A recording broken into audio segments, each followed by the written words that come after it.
পাগল।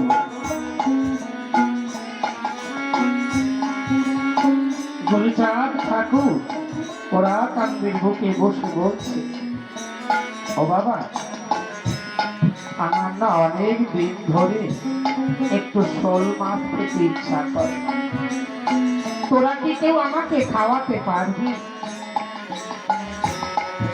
ভক্তরা বলছে যে কেন পারবো না বাবা, তুমি তো সাধারণ একটু শোল মাছ খেতে চেয়েছো,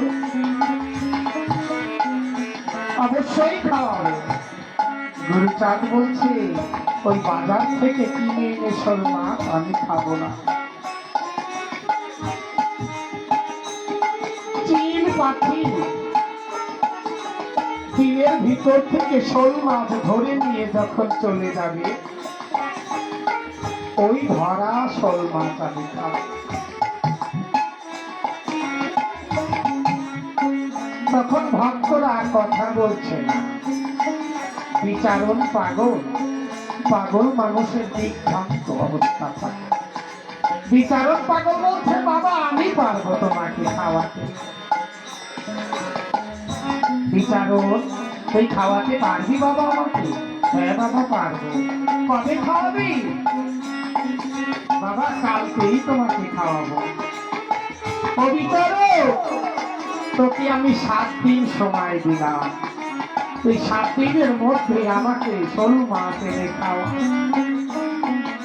গুরুচাঁদ তো জানে বিচারণ উন্মত্ত অবস্থায় আবেগের বসে বলে বসেছে, কিন্তু একদিনই সম্ভব হবে না। বিচারণ পাগল প্রত্যেকটা দিন দিনে গিয়ে ওই চিল পাখিতে মাছ ধরে নিয়ে যায়, কিন্তু বিচারণ পাগল কোনো প্রকারেই মাছ ধরতে পারে না।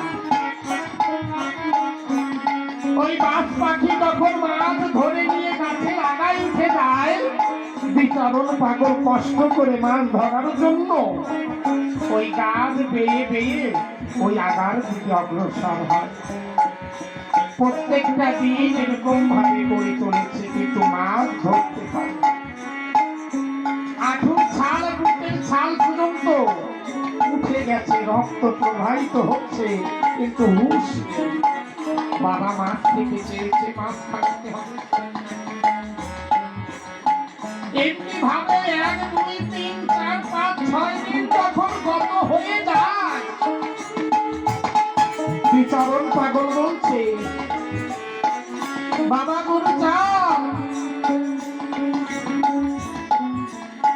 আজকের শেষ দিন,